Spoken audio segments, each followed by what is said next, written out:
Greetings, greetings. It is I, your sister Mystic. This is Mystic Behind the Journey, episode 6, Foundation and Creation, part 4. My guests today are Thembisa Mshaka, my beloved sister, as well as A+ from Hieroglyphics, Souls of Mischief, my dearly beloved brother, and also Mark, aka Manifest, who produced Forever and a Day. Greetings. What's up, girl? How are you, Miss Chrissy? It's good to see you. I love you. I hope your heart is well. And greetings, Guy. I'm always happy when you're able to join because you're just always so busy. But it's wonderful to have you as my partner, my ride or die partner, as you have been. You know, it's been a lot of years now. It's over 10 years now, Guy. And it's wonderful, and I love you. Thank you for being who you are. Thank you, Miss Chrissy. Yes, I love you too. I already kind of gave an introduction. We'll be giving a few minutes for people to join in today. But I am super excited about today. This episode is going to close up the interviews with the folks who produced on the album, as well as folks who are key to my foundation and my development and my healing as a woman and as an artist. And so it's been a delight to go through this journey with all of you guys. Being present. There's been some delightful surprises. There has been, greetings, what up, Raji? There have been some delightful surprises. There have been some really intimate moments. There's been a lot of laughter. I think it was really good for my heart. Like, yeah, I want you guys to know how much my crew and family, DU, is a part of my journey and was part of the album. I love you. Greetings, what up, Festo? It's like, yeah, I want you to know about my family and how involved DU is with everything that I am, but like also to be able to have them present on this kind of behind the journey as we've talked about the making of the album, has been, I think, an important part of the beginning of my healing process. Greetings, Malik. To be able to, I'm in constant communication with my DU family off of social media and outside of the public eye. But to have them be able to be part of this with me has been super delightful. And today is special because I get to bring on, it's like the two kind of most impactful groups for me that I have had personal relationships with. Like, those are my people. Those would be Hieroglyphics and coming up with them, and then it would be Digital Underground, who I am a member of. So those are two defining, not only defining groups and families within hip-hop culture and shaping and pushing forward hip-hop culture and helping to like broaden and the perspective of the hip-hop that comes from the West Coast and just dope MCs. But it's like, yeah, they're super dope. And I got to, I've known them since I was a teenager or slightly later with some of the digital folks, but like to come up with them and to learn to master my craft, with them. And, I'll talk about it a bit with A+, who he's just going to have to forgive me for calling him Adam. Is part of what I hope we'll be able to talk about is like, when I talk about coming up with Hyro, that's where I learned that I needed to hold on to my publishing. That's where I learned how to freestyle. Freestyles are not written. It is out of the heart and out of the head, and it is a cipher. And that is where, like, I also knew that I could just be me, and I could thrive and I could develop. And so shouts out to all of Hieroglyphics for that love. I know all of you guys didn't always think that females could really spit, but you guys always gave me my respect, and I love y'all, and you were super impactful. I'm waiting for Plus to come on. And then, obviously we've talked about Hyro, so I don't need to talk about that. Hi, Mom. Welcome home. She knows that I'm out here about this time doing this, so I don't think she's going to come out and say anything, but I hear her in the kitchen. But I think Adam will be on as soon as he can. I always say that the thing about doing these, there's my mom. Hi, Mom. The thing about doing these kinds of Instagram lives is that you guys, we can only communicate in the with you guys leaving comments and kind of going back and forth. So I'm just going to ask you guys how your hearts are doing today. That's always important to me. For those of you who have not been with me on previous episodes of Mystic Behind the Journey, because there's just so much going on in the world, and I am newly going through a healing process. I just ask people, how is your heart? Not how are you doing? It's like, I know how we're doing. I know your heart is broken, right? So how is your heart? Your heart is heavier some days than it is on others. But how are you doing is such a layered and complex question. How your heart is doing and how you're feeling, I think is super important. And I gained that kind of insight facilitating with children. Thank you, hip hop nerd. I am just a soul whose intentions are good. Greetings, Peps. Love you. It's 5:02. So, there he goes. There he goes.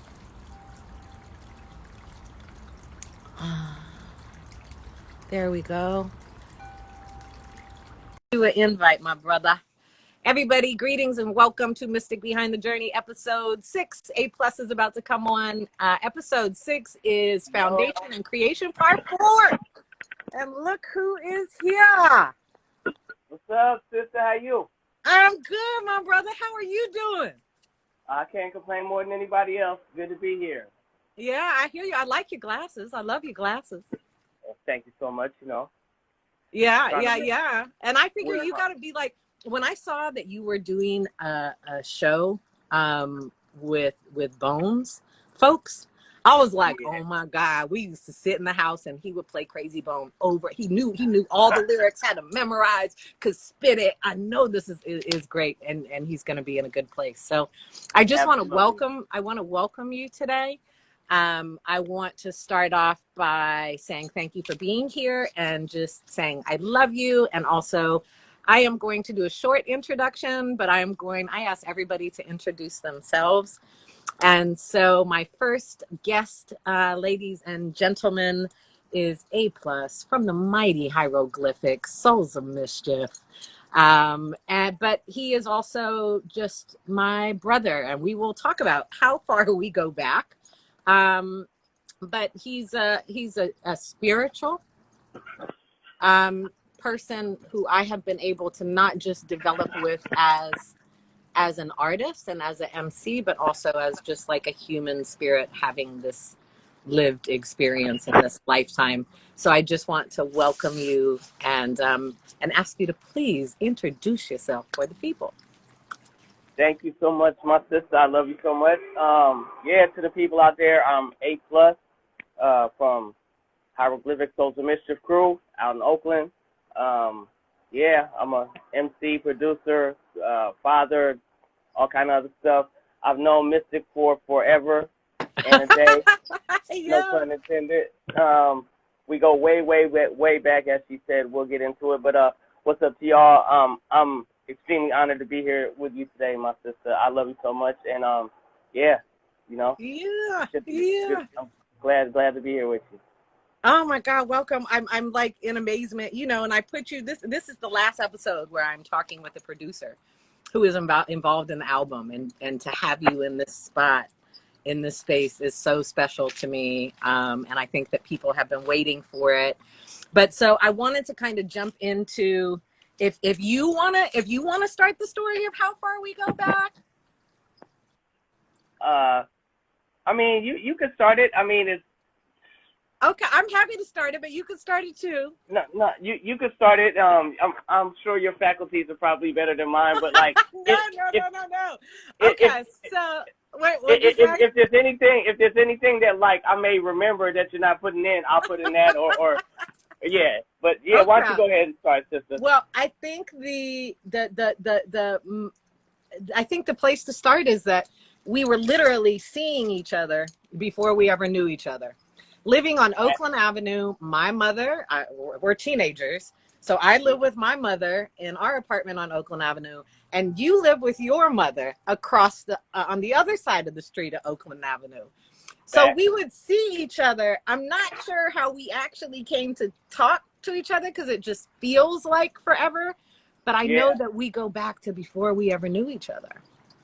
absolutely. And we used to see each other right here in front, just and also on the bus sometimes. Just Yeah, like, on hey, the 11. like, yeah, on the 11. Like, oh yeah, that's the girl who's like lives right by me. I was like, yeah. And I remember like we were very much both the same way, just kind of to ourselves on the bus. You know, Yeah, it wasn't really too much. There's some of the kids at different schools or whatever. When kids would get together on the bus, they're all talking together. I was always in my headphones. You was always in your headphones. yeah. So, And you were going to Skyline. I was going to Oakland High. yeah, I was actually at that time. I was still going to Castlemont. Oh, you were still going to Castlemont at that time? Yep. Oh, wow. With Cletus. With Cletus. Yeah, with Cletus. When he came on here, I asked him, I said, do you, and folks, I'm not taking requests to be in the video. This is about my esteemed guests, my family and I, but thank you for being interested. But that when Cletus was on here, I was like, do you remember where we met? Because again, it's been forever. And he was like, I think it was at Plea's house. Word. And other people were like, I think it was at Plea's house. Or I think Plea said this. Or, whatever it is. But so do you, because I don't recall it all. Do you remember how we came to know each other in the context of hip hop? I think we'd seen each other a whole lot. And if I remember correctly, oh man, I'm thinking this may be correct. I think I went out to a party with, I don't even want to mess nobody's names up because, but I remember I went out to a party in San Francisco. I'm pretty sure it was like with Leia and maybe a couple other girls and one of my homeboys, just like, back in the day, you just went to where the hip hop party was and whoever knew what it was, because it was obviously no internet and it was like flyers and word of mouth type shit. And I could be mistaken on this, but I believe that this might have been a time when we met, one of the earlier times. And I remember Equipto was at the party and DJ Pause, and it was just like, and I was from Oakland. I didn't spend too much time in Frisco back then. It was always like a mission for me to go to Frisco at that age, like if you from the Deep East. And I remember I was like, oh, we're going to this party, and I think you were there at that party, and you kind of knew them already, I guess. You know what I'm saying? Yeah. I'm not, and there's another party too I remember, but I can't remember exactly where that was. And I think it was like we were in mutual places where you knew some people that I also knew some people. Yeah. And then from there we just started like just being friends. I can't remember an exact occurrence when I'm like. Yeah, I'm not sure. I feel like it all happened so kind of naturally, and we all loved hip hop, and we were all journeying, and we were just super young, but we were also like super open, right? No matter where we were coming from, whether it was East Oakland or folks who might have been in the circles from West Oakland or San Francisco, it's just, we were super open. We were different, right? We were hip hop, B-boy, B-girl culture, the development that came from the West Coast that was High Road, or that is High Road, that is Far Side, that is, we were just that is Equipto in them. We were just different. Yeah, I mean, it was a small club. It wasn't like it was a real underground counterculture type thing. It wasn't like that's what everybody was doing. And it was real underground. So when you found out about these people in these places and these parties, it didn't really matter where they were from. Like, like I said, traveling to Frisco, that's where some hip hop is going to be playing. Yeah, you make it happen. Or any kind of house party or anything. It was just that time. I'm, again, being from that all the way on that side of Oakland, like coming out to these other parts, like on my own and traveling and on the bus and all of that was fun, and meeting other hip hoppers and stuff. Because again, it wasn't really, to put it in reference for anybody watching, it wasn't like the super cool thing to do when there's 100 rappers and people was always rapping all the time, and it wasn't like that at all. It was a very, you were kind of like eclectic and weirdo-ish if you were kind of like, but still cool if you was in the hip hop back then. So when you met other people like that, it was like, oh shit, it was like that's my people. Right? Yeah, that's my you people. Are my people. We have this in common, and again, it wasn't like it's beaten out on the radio all day and all that. It was still enough people to pack these underground parties and stuff, and to meet each other. But it was very much like an underground movement, and you know, to meet other people like that. And like you said, we were very open and stuff. I remember at you know, there was no internet or nothing, so everybody always exchanged numbers if you was on some shit. Tell me where it's at. If I know where it's at, I'll tell you where it's at. And that's how people will just end up somewhere. You end up getting off the bus. It was beautiful. And the thing is that I'm interested. My brother DJ Bonds announced today about his documentary that he's been working on for years about Elements, the club that he helped to facilitate in Los Angeles hip hop. I'll let him dive in when he's on with me next week. But I can't wait until somebody does that about the Bay Area and really focuses in on the fact that it was this whole, not just hip hop culture, but this underground culture movement, right? And I know some people have done some things, right?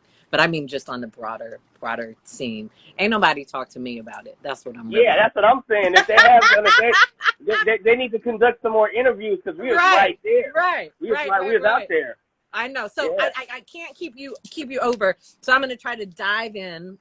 There so many years of hearing dope tracks from you, of being at your house and listening to you produce, and you know, being like, that's dope, and what are you doing with that, and you know, what have you. And I remember when I asked, when you were working on The Life, and I would just sit there and like, you would answer my questions about what you were doing with the equipment. You know, you were and you were making The Life. Man, to that point, man, we was like this. I remember, like, back in the day, like cats like Tajay and people from the Souls would be like, man, y'all sure y'all ain't dating? Be like, nah, I swear, we just like this. You know what I'm saying? Yeah. They'd be like, well, y'all always around each other. Y'all always so close, and like, da-da-da-da-da. I was like, man, that's my sister, man. Y'all don't get it. Like, motherfuckers, That's how close you was. So, yeah, you, and another thing I need to add for the people out there, man, homegirl can cook, yo. Like, yo, listen. Like, because I'm all like super wild, like, you know, early 20s, like late 20s, like just partying and live by myself and had roommates here and there. Wasn't a whole lot of cooking always going on at my crib, man.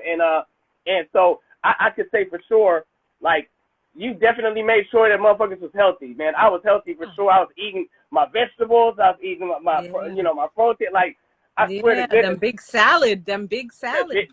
Big salads. And I remember, man, when I think back on it, I'm like, man, I might have starved or some shit. Yeah. You see Angela's on here, and we ate when you came too, but we were eating even before you came. I would drop stuff off for your mom and make her Christmas gifts and seasoned oils and all those things. But in that closeness, I came over and you were working on The Life. Well, yeah, The Life. So, but I wonder if you remember, like I asked for it and you said yes, and I'm not sure I remember how that happened. I remember what I felt about The Life, right? Because I know that you were working on I knew you were working on your shit, and I didn't want to, you know, I was like, man, whenever she wants something, like, she already got it. It's just a matter of what she wants, you know, and you already knew what you wanted and have been working on your stuff. So, but I knew I was going to be in there. So, I had a bunch of different beats that I thought was mad doper. Like, you know, like, not like I thought any of my shit was not dope, but I had things in my mind that I think she gonna sound good over. You know what I'm saying? Just in my own producer head, like, ooh, and this one, and ooh, and this one. You know what I'm saying? So all of them beats and stuff, and then you hear The Life and shit. I'm like, well, that one, that's the one you fucking with this one? This is the one you really want? And you were like, yeah. And I was like, well, I don't really even think, I think it might need something else. This one's not even already done. And you were like, nah, that one. And I'm like, well, shit, at that point, you know, we both we both Aries, so like I ain't gonna ask too many times when I hear the answer. You know what I'm saying? That's like Right, the and you and annoying I are motherfucker. both Aries. Yeah, yeah, But exactly. through all those years, I hadn't hella asked you for tracks. But when I heard that one, Right. I knew, and so breaking out from that, and you said yes, and I just remember being like, oh my God, he Yeah, you finally like you. gave me I think that was the first time you really was like that one, like that, that one. I mean, it was the first time I like was making that. an album, right? So I got to Yeah. make these kind of decisions that I never made before. But I What remember you I heard? wrote it, and I was sitting waiting for the 11, not Uh going huh. up Oakland Avenue, but going down to downtown. Yeah, and I And it think was a I was sunny coming. day. Yep, I remember. I remember. Go ahead. So you tell it. You tell it. Well, from per my recollection, I was coming around the corner somehow. I do not believe I was in a car. I think I was on No, foot. you were walking. Yeah. I was walking, and then you said I got something for that song, for that song, for that beat. And I was like, well, what is it? Like, spit that shit. And you was like, well, nah, I'm gonna sing it, right? And I was like, you gonna sing it? Because I'm expecting to hear some Mystic bars. You know what I'm saying? I'm like, she cooking on my shit, man. So, and you was like, nah, just trust me on this shit. I'm gonna sing the shit. And you spit some of it to me, and I was like, oh, whoa, shit, okay, wow. Yeah, I remember you kind of being like, a word? You're gonna Yeah, sing, right? Like I yeah. wrote it, but I'm singing on it. You're like, word? But yeah, it was kind of left fieldish to me. But like, I wasn't the one to judge because like I know you do your thing. So I was like, like okay, let's see. And then yeah, from there like, yeah.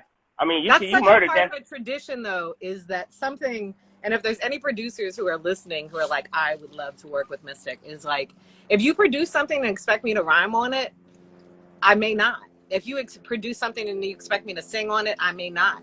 I rhyme Yeah. over shit that people would sing on, and I sing over shit that people would rhyme on, and I mix them together however I do. And it's not about, it's about the feeling and the story that's in it. And so that feeling and story that was in the life with all of the heavier material I had written, that was part of the kind of healing journey that I've talked about with all the music that was created for the Cuts for Luck and Scars for Freedom album, is the life was like that. I see the light. Phenomenal album, might I say. Thank you. Absolutely Thank phenomenal you. album. Thank Like you. that Smithsonian classic shit. Oh, you're gonna make me like duck below the camera, because like your opinion has always meant the world to me, because just like you're so dope, and because I love you, and it's like, I know you're not going to tell me something's dope if it's not, right? That's what you already know. true people do with each other. They be like, you already you know. might want to work on that hook a little bit, or work on this, but you were somebody who got to hear the whole album as it was being created, and you were just hella supportive. But I want to ask you if you remember what you produced the life on, and if you remember recording it and mixing it. I do. I remember I recorded it on an ASR X Pro. It was otherwise known as A Plus Red VCR, or the Red Box. Just way before Red Box came out. People used to make fun of it, but I made some slap on that thing. It's a bright red beat machine back in the day. People were like, "Oh, is that shit even serious?" But so I produced the beat on that. I remember recording it. We went down to LA, or SoCal. I don't think we were exactly in LA, but somewhere down there. Yeah, we were out in the valley. You had a spot where you were recording with your people, and I remember coming down there. I brought my shit down there. The SMPTE code wasn't working in order to line up with whatever they were recording on, and so I literally had to hand play every track, like click, click, click, click, and press and record every track that way. And sometimes at about like the 3-minute mark, sometimes they would get off a little bit. So there had to be some either shifting or repressing in at a certain part. It was super arduous. I felt like, I was like, fuck, man. Like, I feel like my machine is making this a way harder process than it needs to be. It was just, I think I might have had my output expander with me, but either way, it ended up being like, it was tedious laying my part, laying the track down. It was really tedious, but we got it done. The people there were mad patient. You know what I'm saying? Yeah. And we hashed it out. But I remember being like, "Fuck, dude," and I logged it in my brain to remember that, because I'm not sure I had tracked too many things with that at that point. I think it might have been a brand new machine. I think I might have not had it too long. And I remember in recording the vocals, which I say that The Life is the first singing song I ever wrote. I determined that You Say, I Say with Walt Liquor was the first complete singing song, right? And I never wanted to sing. I never wanted to do anything except for be an MC. Yeah, that fact. That was not something that you were like talking about or nothing. You just came out of the blue one day, just like, listen. And it's not like you couldn't sing. It's just that, like, when you was about your hip hop, you was just like busting your bars, you know? Yeah, so, but I think working with you of writing a singing song to a track produced by somebody who was, you know, just the most brilliant to me in hip hop, like, provided this kind of security in a sense that, like, okay, I'm singing, but I'm still gonna spit. Don't let them misguide you, right? But this is produced by somebody who's deep in hip hop. This is you and I coming from underground hip hop culture. We are underground artists. You had, you know, you and the rest of Souls and Dell and everybody was you know, already out there, but that we could do that. But I remember in singing, in recording the vocals, I remember asking you a couple of times, like, does that work? And you're like, I don't know. I don't really produce this kind of shit. You know what I mean? Like, do you, right? And the whole album was kind of like that. That I had you guys as dope hip hop producers, but nobody will ever worked with like somebody who was doing that much kind of singing or putting the singing on it, and so couldn't kind of really guide me on it. But the thing that you did was that you were patient. And you were loving as I figured it out. And it's a great time to remind people who may not have tuned in for another episode that studio was not automated. So every collection of harmony on every hook, every ad lib, every time I had to sing it and I had to nail it. And for the people who have listened to that album a cappella, I think if you listen a cappella, you can understand what's really happening, not just on The Life, but on all of the songs.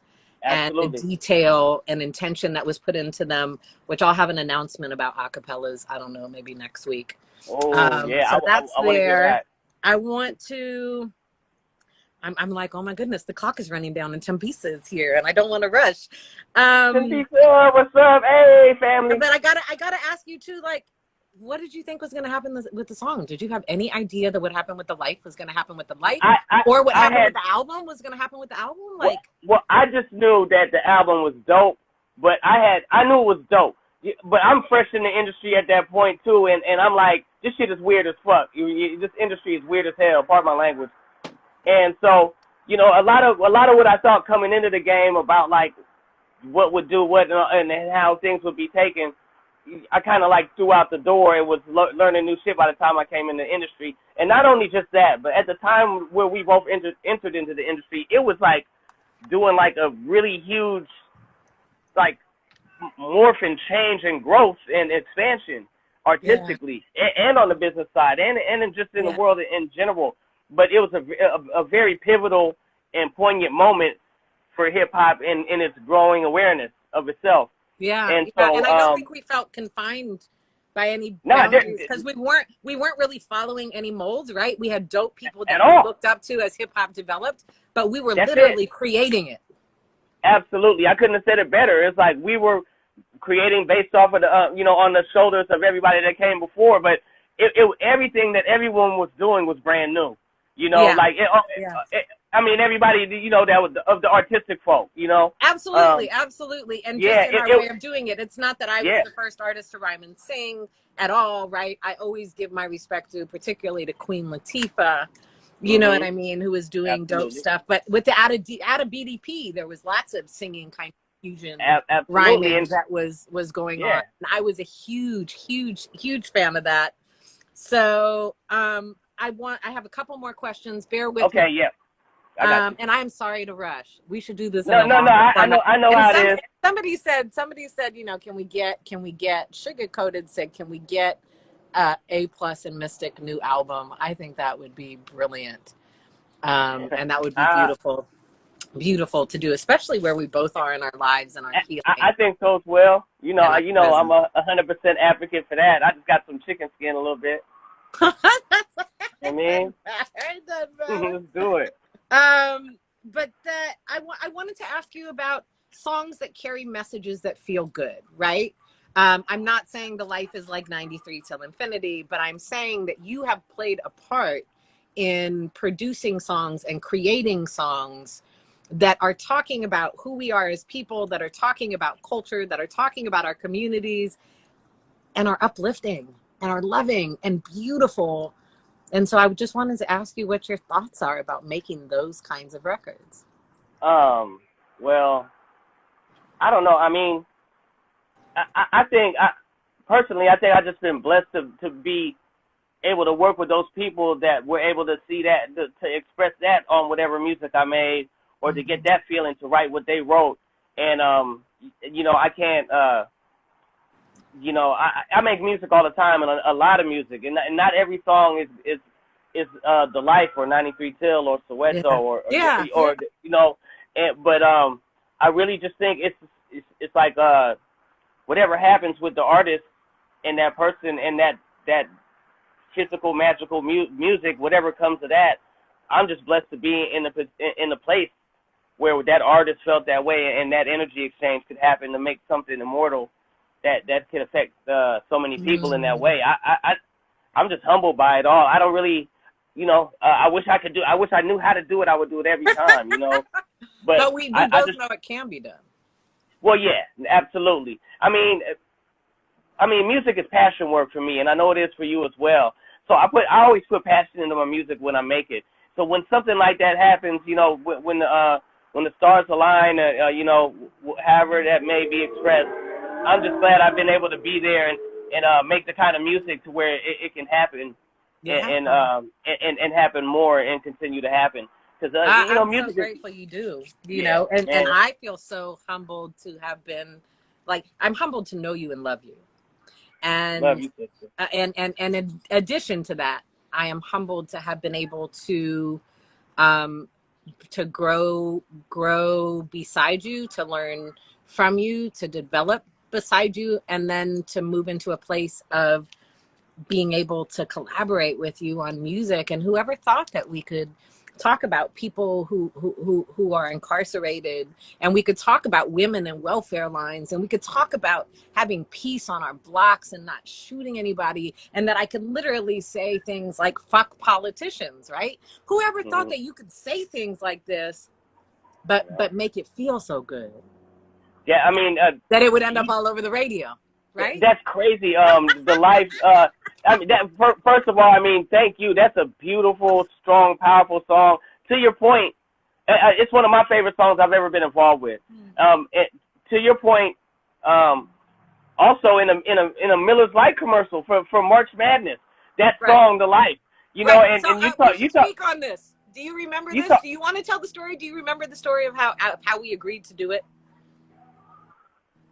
You tell it. I'll tell it. People started asking me about this at shows because I think that they thought that I was being exploited by the music industry, and they should have known better, right? What? I grew up to own my publishing like you guys, so I could control anything that happened, always had a say in it. But the offer came in. There were already licenses that were happening for other things, but the offer came in, and I remember my mom was living over on Texas Street, and my first response to them is I wanted to know if they were investing any monies in communities to help communities, and who asked Anheuser-Busch this. Right, but I wanted to know. And they came back and they provided proof that they were. And I remember going to my mother and asking her about it. And she said, basically what she said, I'm paraphrasing, but she was like, you know, you do the work, you're about the people. Sometimes you just take the money. And if the money is there, take the money so that you could do the work, right? Yeah. And I remember calling you, and I said, you know, this offer is there. Are you good? And they're offering this much. And you just said, you know, if you're good with it, I'm good with it. So just let me know, and I'll move forward. And so it was really smooth. And then there it was in the playoffs and everywhere else. Crazy. But people thought that I or you had any say in how that happened. That's crazy. But it couldn't have happened. It couldn't have happened if I said no. It couldn't have happened if you said no. We both had to agree, and we've never disagreed on any of the licensings of the life. And it's been licensed all over the place, but you and I had to agree, and I put that out there for younger artists to understand, developing artists to understand, even if you're not younger, that part of the importance of owning your publishing. Thembisa Mshaka, me owning the masters to the Cuts for Luck and Scars for Freedom album now, right? I now am in a position with those songs where I can give approval on the master side and on the publishing side. But for artists who are coming up and who are developing, part of what's beautiful about owning your publishing is that your label can't, well, it depends on what your contract looks like, but the label can't really, or your distributor can't really do things with it that you don't give permission for. A step beyond that is if you own the masters. You have authorization over every single piece of art that you make and what it's used for.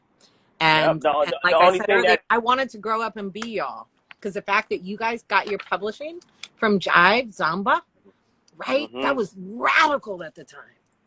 Yeah. And I wanted to grow up and be you. Well, you did that and more. I mean, you took off, man. You know, it's a trip. It was a trip just watching the whole stuff. It like a lot of this is bringing back some thoughts I haven't had in a while, you know, or like thoughts that come up that are triggered by, you know, hearing the song and seeing people. But like, man, this is a trip because like it was such a special time at that time, and I swear your music hit right at a perfect time, you know. Yeah, man, that album is crazy. Just to be a part of it, people talk to me about that all the time, man. You know, I was like, man, I wish I could have got down more, but like I actually saw like that whole thing get done. Yeah, you were part, but that's the thing is like you're part of why this is called Creation Part 4, but you're also part of why it's called Foundation. And you were somebody, people can be like, oh, well, you know, Plus produced the life, but they might not know that you heard everything. You knew when I got a deal, you heard every single song, you caught every single tear. Oh, you were the one who told me about I mean, I learned a lot of stuff from you while you were doing your record. You put me up on the Angel for one. You know what I'm saying? Oh my goodness, some of the heat. I remember you put me up on Kanye West. Oh, you know when I was working on the re-release. Yeah, on the re-release. Yep. Just throughout our career, I've been learning from you. You know what I'm saying? So. Ah, man, it's a trip. Symbiotic. It's a cycle, right? I mean, literally from like the girl on the bus over there. You know what I'm saying? You know, and I know when your dreads were this tall, the first round tall. I remember when you started it. Literally on the bus. Yeah, you and I would both end up where we are and still be connected on our journeys, and that's beautiful and powerful. And I'm in gratitude, and I love you, and I thank you. You are, you are my forever brother. And please, I told Erica to tell your mom, but tell your mom I send my love. You know, I sure will. And now that COVID is kind of fleshing out, you know, to be able to see you, and we can keep it nice and, you know, water and tea, and we can just have a wonderful time. So in trying to be timely and close, are there any kind of last words for you or things that you want to tell people about what you're working on or where they can find you? Well, I want to say congratulations to you, first of all, you know what I'm saying, for everything you've been doing throughout life. You've always been a person of the people and have been doing things for people, really fucking doing it, like not just like walking around and saying nice things, but so congratulations to you as you continue your journey doing that. You definitely make the world a better place. You're one of the good ones. I love you to death. I love you for life. Thank you for having me on The Life, one of my favorite songs I've ever produced. So So yeah, I wanted to make it more about you. But anything I got going on, I'm just happy to be here. My son's in college. I know. Little man's in college, and my family's good. I haven't been drinking for 170 days. I'm I know. I'm done. I didn't want to say it, but I want to. Yeah, I want to honor you on that. Thank you. Nah, yeah, it's all gravy. And people can do whatever they want. They can drink. I'm not one of them that's like, you can't drink around me. So if that's whatever. Yeah, I so, think it's important to kind of be in unity. I remember when he had gone through his journey and got to doing his first show sober. He asked me if I would come to the show with him to support him, and I said, absolutely, right? Because I understand that the hip hop industry, the business, the world is so often connected to that, and that it doesn't just transform our own personal relationships with ourselves and like what's around us and our families, but it changes the way that we move.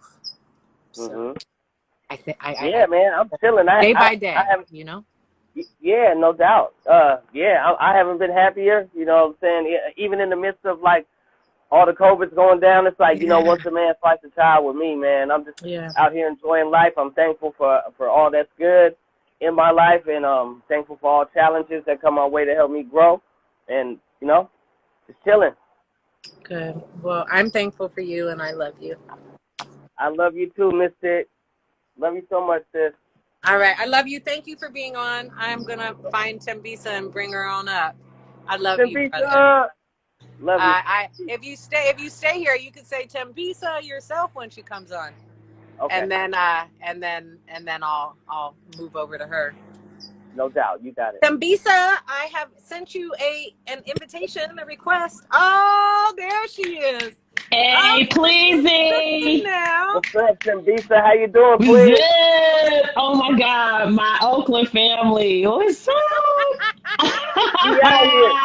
We out here. Yo, Town Biz, okay? Town Biz. All day.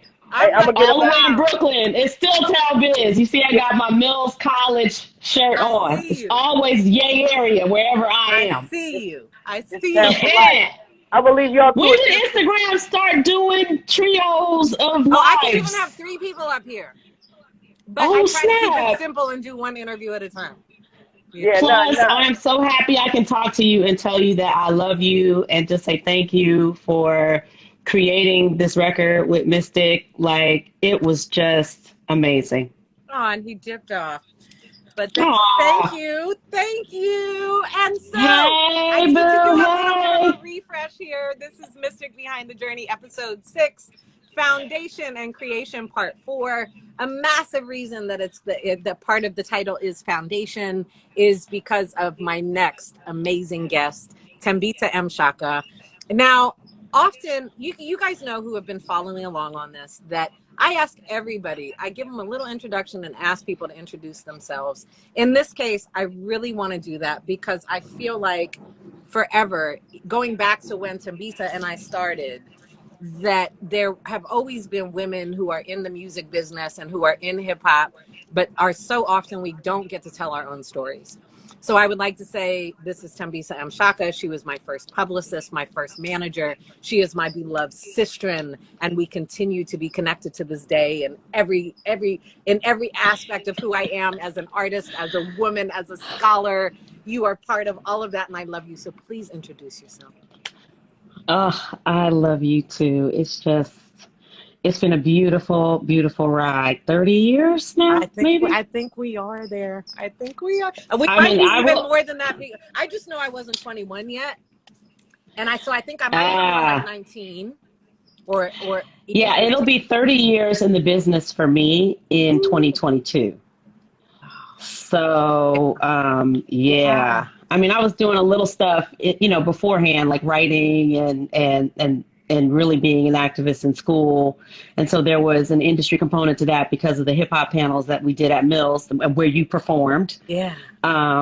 Alongside Hieroglyphics and Dell, they performed too. Yeah. Shout out to the Bishop of Hip Hop. He performed, he spoke Mills has had quite a hip hop tradition. And a lot of people don't realize that, but one year when I did the Black Women's Collective hip hop panel, Hammer and Too Short were in the audience. Girl. You, And this was like maybe 1989 or 90, something like that, where they were independent and they were selling out the trunk, and it was like a big deal that they came. yeah. Yeah. So it's been a long journey, and I'm just so excited for you in this moment because it symbolizes the power of ownership, the power of, standing up for yourself and recognizing that you have the power, right? And you have it until you allow someone to take it. So as far as introducing myself, I don't know. What do you want? I don't know. What do you mean? Just very few people can kind of claim queenly rank like you can, goddess rank Ah, like you can. So I can say you're my first publicist and manager, but that doesn't you don't have to tell them everything, but you can tell well, them a little bit about you. what I say is that I am an architect of the modern rap industry. Yes, ma'am. To give people that context, right? Because I'm not first generation. Those are the folks from the 70s. That's, Cindy Campbell, her brother, Cool Herc, Yeah. 1520 Sedgwick in the Bronx. That's the first generation. So then I think I would be second generation coming up in the golden era. And I was the first Black person and the first woman to run the Gavin rap charts as the rap editor of Gavin from 1993 to 1998. Peak golden era time, like just an incredible time musically for hip hop. So much balance, so much diversity of sound and style.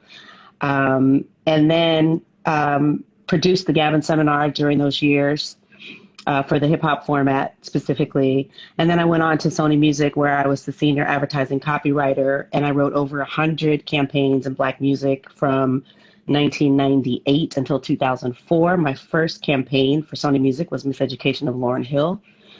And that was a campaign that went on for 2.5 years and just was certified diamond. So All right.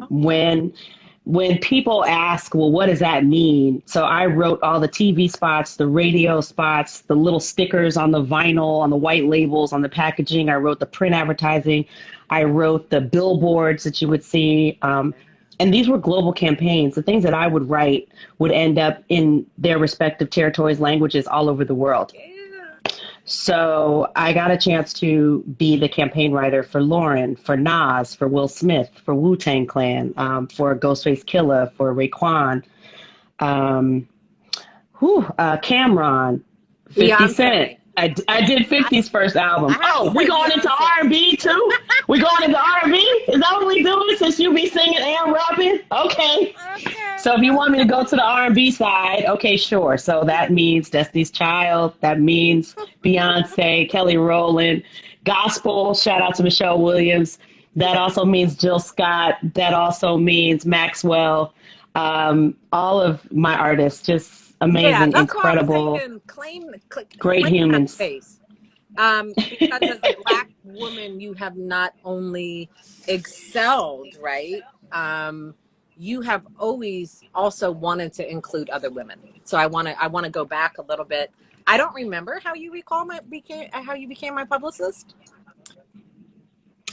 Or my I don't manager. either. It just makes sense to me. I don't either. It just happened, I think. But I know that we both, as young as we were deeply interested in elevating and educating other women about us learning about the business to master it, to be able to protect ourselves and navigate in it.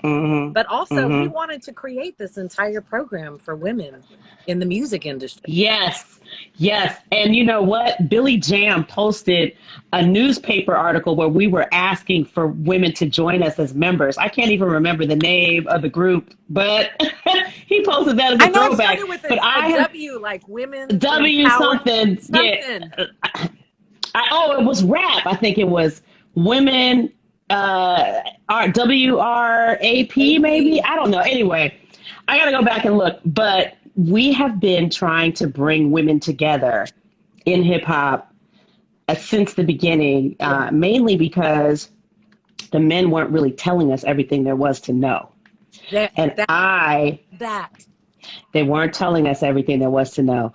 And I actually had the good fortune to come from working in funk and blues and jazz. Before I started working in hip hop, I worked at a booking agency, and I was the office and contracts manager for Etta James and Gil Scott-Heron and Willie Colon and Ernestine Anderson and Junior Walker. I mean, heavily sampled artists, but people who had to learn the hard way what it was like to be abused by their industry. Yeah. And then had to really work hard to take their power back, or were super, super vigilant about never letting go of that power. Like Gil, may he rest in peace, was one of those people. And so was Etta, honestly. Yeah.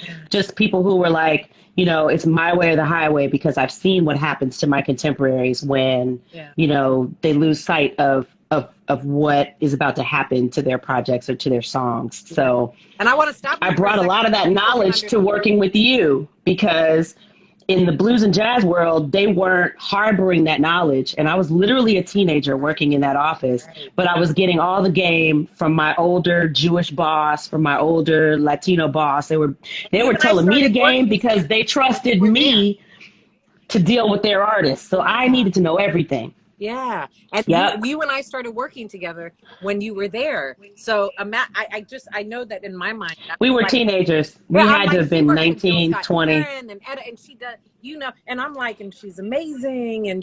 But imagine being this young, developing hip hop artist who's somebody who works with these people in this kind of capacity, like, you know, sees you and is interested in. And I immediately felt a need to make sure that no harm came to you in this business. I really wanted to make sure that you were protected.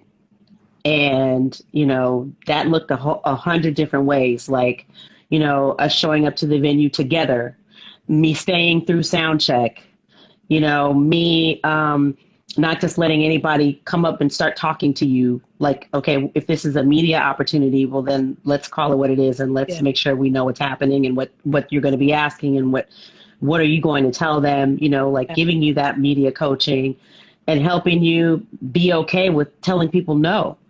Because you as an individual, you might feel like, oh, well, I'm not going to just let anybody run over me, right? But when you get into these industry situations, the pressure is like magnified. Yeah. And then you start to feel like, what is the consequence of me saying no? And then you get fearful. And that's when you start to lose your power. Yeah. Right. So that was really important to me, was as your manager to be like, okay, so this is what we're not going to do today with Mystic. Okay. Yeah. And I remember too, before you were Mystic, you were Oshun, right? So we had the whole thing of the name change, the name change, and the rebrand and all of that. Because he too, I remember being like, well, what do you think about this name? What about this name? And, you know, and for people who may not know me as Oshun, I was known as Oshun. And it just, I had a connection and an affinity, but a deep connection to Oshun and Yoruban culture. And I changed my name because I am not a practitioner. And there was a conversation that was had with me about how if I wasn't practicing, if I didn't understand what kind of all it was, that I was putting myself at kind of spiritual risk to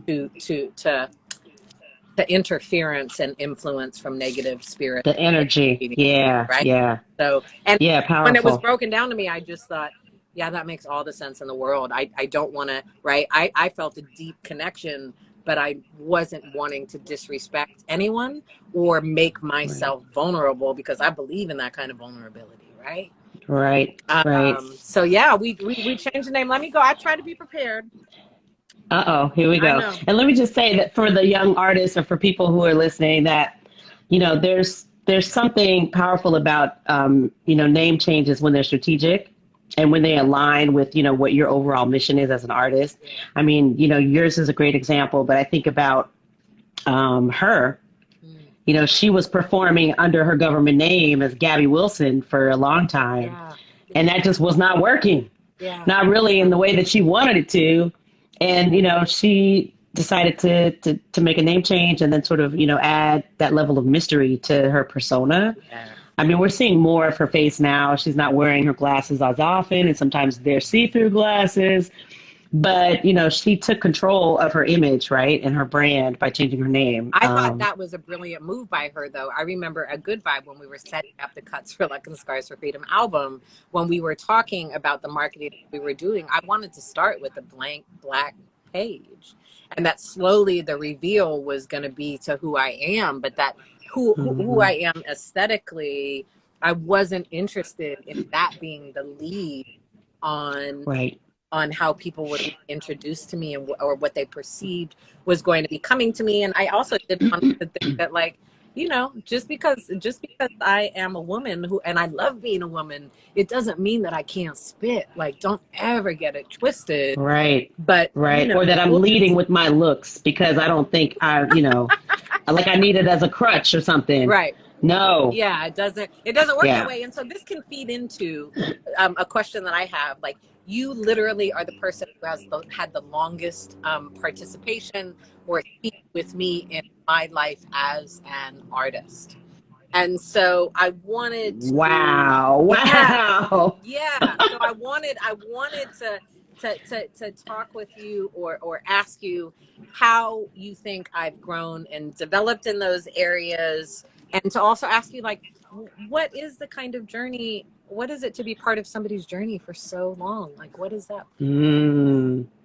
Okay, first I'm seeing some loved ones in the thread. What's up, Post a Lot, and what's up, Gerard Underground Millie? I know, Gerard. I just posted a picture of you wearing Tribe Zulu gear. That's probably why he's on here. Zulu gear. Oh my goodness. Yo, Tribe Zulu, you had on that hoodie and you were like on the mic just spitting. People in New York, my homies in New York were like, yo, because I had on this fitting dress, but I really was rocking hoodies and baggy jeans. And when I put on this fitting dress, I wasn't super comfortable with it, but we did the shoot, myself and Leia and a couple other folks. So shout out. Yeah. But we did have those rules. But I wish I still had my sweatshirt, man. It's just iconic. So bring those back. As far as what it is like, yeah, right? Never too late. Right.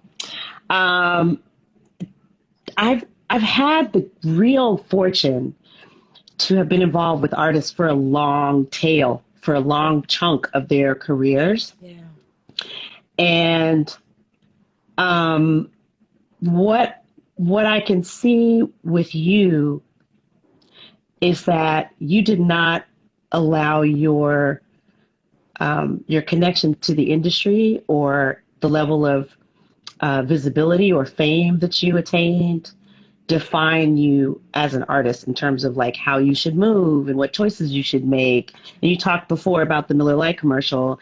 And I thought that was just such a brilliant move, because it did so many things. For me, it broke a barrier of having a woman hip hop artist on any type of, spirits category of advertisement. This was unheard of at the time. At that time, Ice Cube was doing St. Ides, right? And other rappers were repping other spirits brands that weren't necessarily feel good brands. People would get like toe up off them joints, and it wasn't necessarily the thing to be drinking. But what I loved about it was that you thrust a woman's voice into that space, right? And then created that feel good energy, which reflected well on hip hop in relationship to spirits, because of what I was just mentioning. It was before it was always like, okay, so, hip hop and alcohol equals violence, negativity, or what, incapacitation or whatever. And for us, it was a feel good moment attached to sports and connected to, community and just, gathering and enjoying. Right. Yeah. And for you to make those kinds of choices so early in the game, just let me know that you were going to be all right. And so, when you went on to get nominated for a Grammy, it was like, oh my God, this is tremendous. Like, what a moment and how thrilling. And then to say, I'm good with this. I'm going to go do something else. I'm really more focused and committed to, planting seeds in my community where they can bear fruit on a human level, right? And not just inspire people, which Cuts for Luck absolutely did. Like I was saying in one of my posts, that it literally has grown a generation of activists up, has grown women up in the same way that Miseducation grew women up, right? It's one of those albums for women who love hip hop, because it's so vulnerable and so emotional, but it's also deeply political. It's just as political as it is personal. And you talk about things on that album that, you know, had been like forbidden really before, right? So just super, super impactful in terms of that. And so to watch you choose scholarship, academia, education, and teaching, you know, to me, that was like the ultimate understanding of your secure place within hip hop, was that hip hop was here before me and it will be here after me and it will always be within me. So when I'm ready to come back to it, I will. Right. And then you flipped the table completely and you went and worked inside a label. And I was like, oh, Mystic really is about that life. She's like, so I'm going to go inside. I'm going to learn how all this stuff works. And then I'm going to come back out and I'm going to tell everybody what I learned and I'm going to use it for myself. And I'm going to get my master's back and I'm going to do everything the way I want. So they will never be able to get over on me or any of my friends. So it's been a real pleasure to just watch, you know, how you move. And then to just, like, you are literally the only person I know who went to Oxford. Like, who does that? Who's like, you know what? But I'm an MC, for that. and I'm a teacher, and I'm from Oakland.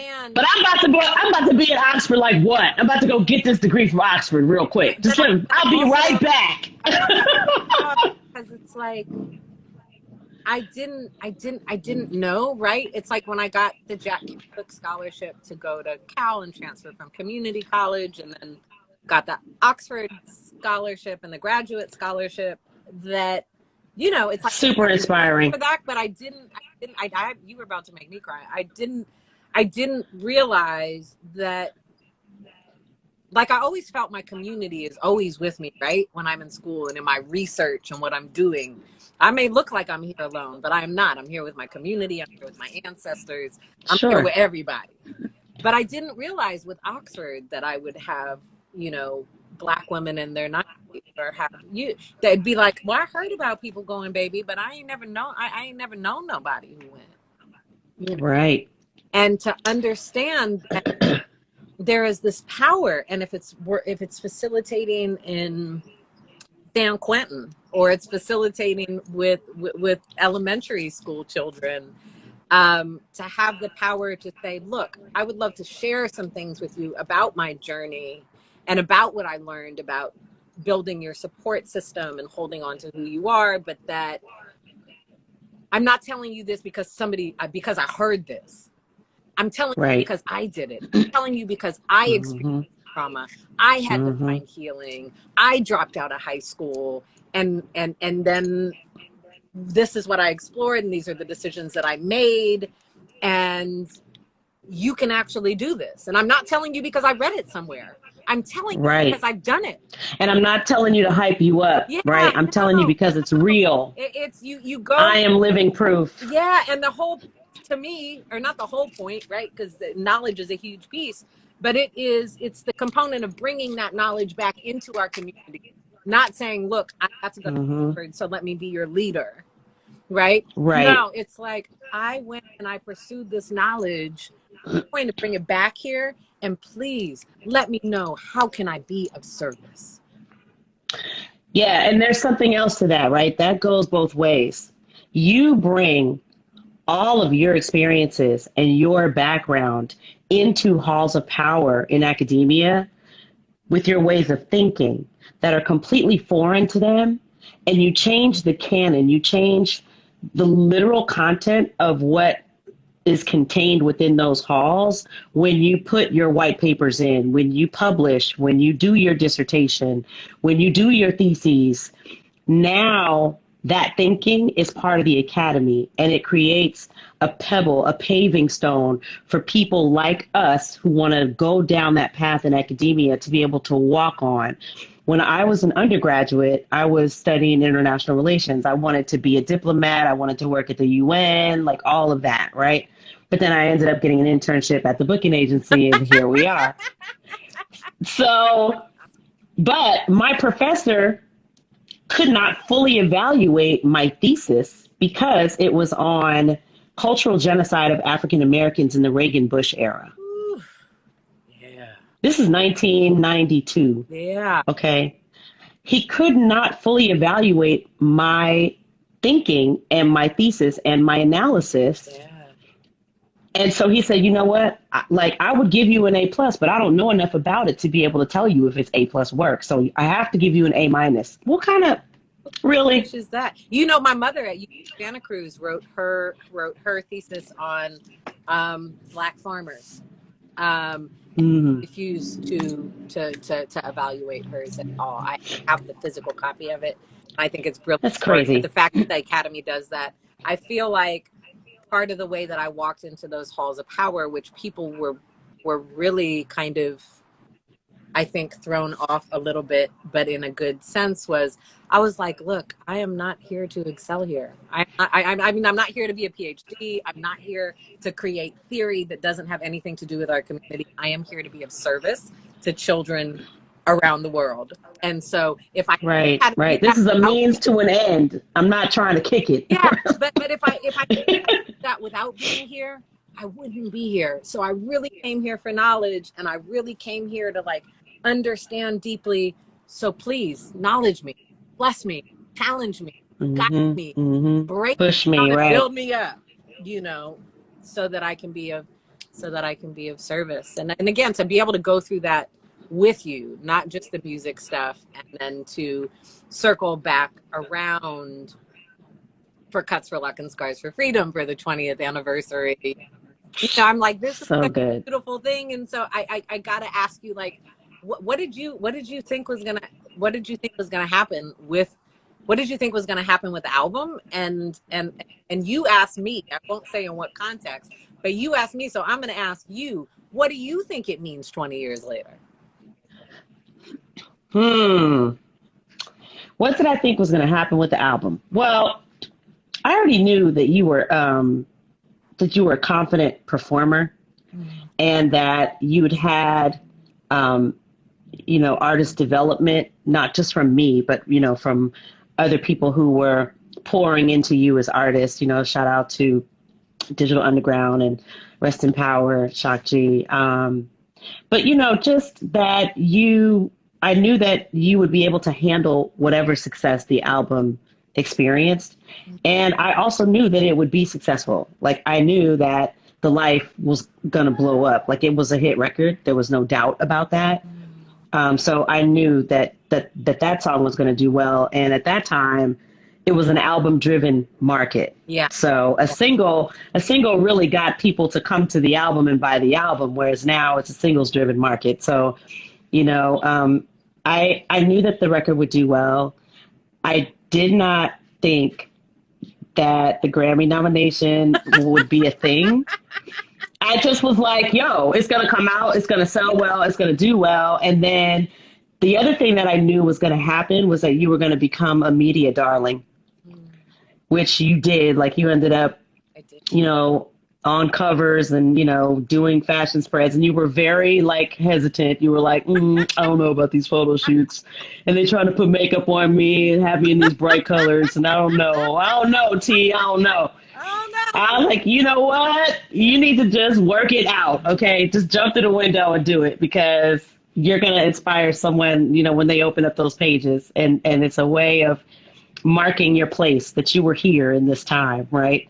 So yeah, I had no doubt that it was going to do well. The thing that really surprised me and that I was genuinely happy about, not that I didn't think you were capable at all, but I just didn't expect it, because I didn't have a whole lot of confidence in the Academy's ability to evaluate hip hop. They always just seemed to be wildly off base with some of the nominations and who was competing in certain categories.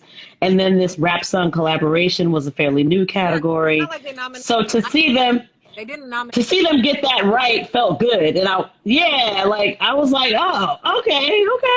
Well, I'm glad it was you then, damn it, because fire. So. And then I was ecstatic to see Eve and Gwen Stefani win Let Me Blow Your Mind. It was a dope category with folks who were doing different different kind of stuff. And so, I was just honored to be there, as they say, and I had no idea that I had been submitted for that, or that had happened at all, because it wasn't anything at all.